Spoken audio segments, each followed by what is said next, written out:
Bonjour et bienvenue, voici notre tour d'horizon économique, géopolitique et boursier. Nous sommes le lundi 6 mars pour comprendre comment tourne la planète finance.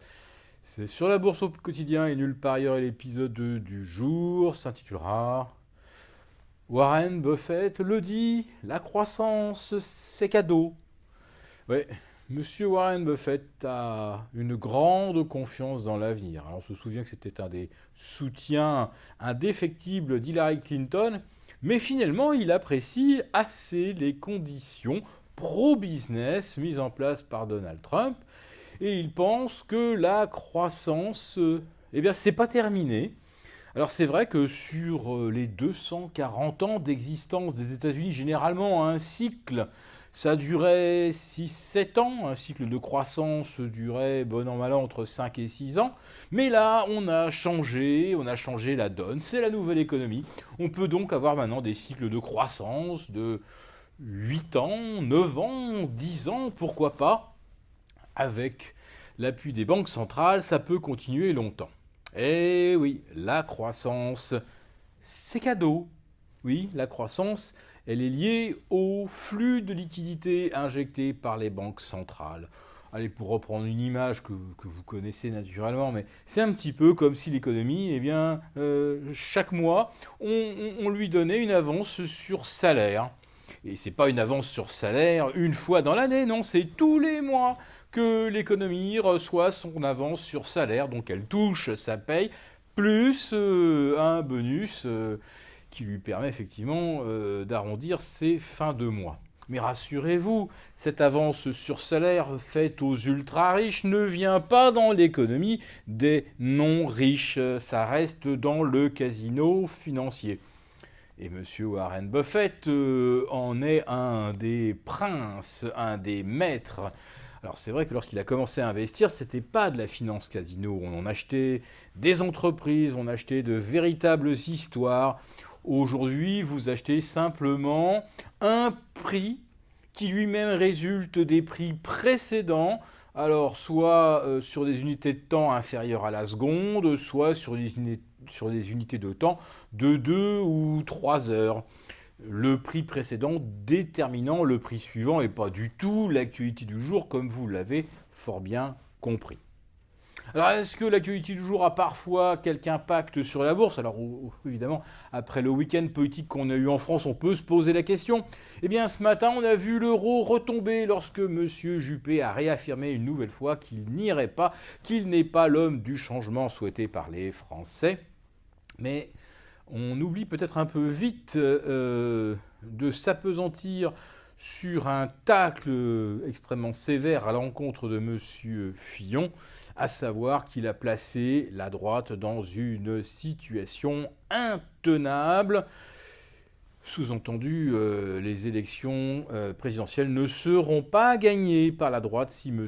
Fillon reste candidat. Alors quel sera le plan B si jamais il y en avait un? M. Fillon avait parlé du plan B comme Bérésina, mais là on peut dire que là quand même avec M. Fillon on est vraiment dans le plan T. Planté grave, comme l'a dit M. Juppé, le centre a quitté les républicains et de très nombreuses sensibilités se sont désolidarisés de François Fillon. Alors peut-être qu'il s'offrira quand même une sortie honorable après une manifestation réussie, il faut en convenir, dimanche, même si sur les 200 000 manifestants annoncés, il faut dire qu'il y en avait environ un tiers, ce qui serait déjà pas mal, 70 000 manifestants, c'est possible. C'est pas un plébiscite massif, mais c'est quand même un signe que des Français veulent que le programme de M. Fillon soit mené à terme. Alors si ce n'était pas par M. Fillon, ça pourrait peut-être être par quelqu'un d'autre, mais il n'y a évidemment pas d'homme ou de femme providentielle pour gagner cette présidentielle. Du point de vue économique aujourd'hui, pas grand-chose à se mettre sous la dent. On se prépare à la réunion de la BCE qui aura lieu en milieu de semaine, verdict jeudi. A priori, M. Draghi n'a pas de raison d'infléchir la politique ni de changer de cap. les injections de la BCE doivent être réduites de 80 à 60 milliards d'euros à partir de mars. On ne voit pas trop pourquoi ça changerait. Aux États-Unis, Madame Yellen confirme que la prochaine hausse de taux aura lieu le 15 mars. Tiens, le loyer de l'argent va se renchérir, le financement va coûter plus cher, la dette américaine, qui vient de passer la barre des 20 000 milliards, va également coûter un petit peu plus cher à financer, et le marché continue de se réjouir. Mais nous l'avons dit, ce marché est un robot. Et contrairement au dicton boursier qui est que la bourse est dans l'anticipation, comme je l'expliquais tout à l'heure, la bourse n'est que dans l'anticipation des 3 ou 4 prochaines secondes ou des 3 ou 4 prochaines minutes. Le marché n'intègre plus l'environnement géopolitique ou l'environnement économique. Tenez par exemple les 4 missiles tirés par la Corée du Nord cette nuit, tombés à 1000 km des côtes, ce qui signifie que la Corée du Nord est de plus en plus proche de pouvoir toucher le Japon d'une frappe qui pourrait éventuellement être nucléaire. Bref, ça devrait inquiéter, on devrait mettre la pression sur la Chine. Et puis finalement, ce matin, la bourse de Tokyo a perdu 0,5%, et pas du tout à cause des tirs de missiles, tout simplement parce que le dollar entamait une nouvelle faiblesse, était atteint d'une nouvelle faiblesse contre le yen. Quant à la Chine, eh bien, elle revoit à la baisse ses prévisions de croissance. Bon, ce n'est pas une surprise pour nous, naturellement, mais la réaction de Shanghai, elle est éclairante. Plus 0,5%. Voilà. Bon, vous avez compris qu'en Chine, là aussi, le marché n'est plus un marché. Et Pékin en a pris le contrôle après une sorte de krach boursier qui s'était produit en 2015 et qui avait vu la bourse de Shanghai et de Shenzhen perdre 40%. En quelques semaines, cela ne se reproduira plus. Les autorités monétaires ont pris le contrôle.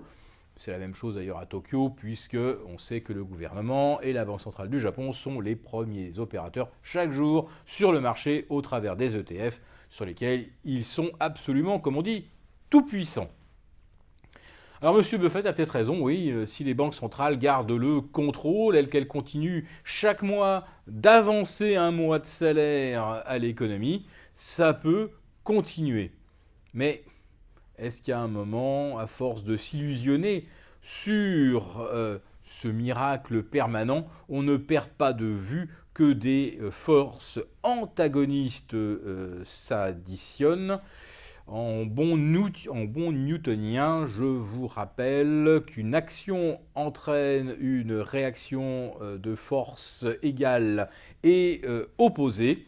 Autrement dit, plus on tord le bras au marché, plus on distord les valorisations, plus la correction sera brutale et prendra tout le monde par surprise. Alors, vous ne serez pas étonné que j'en conclue par restez couverts.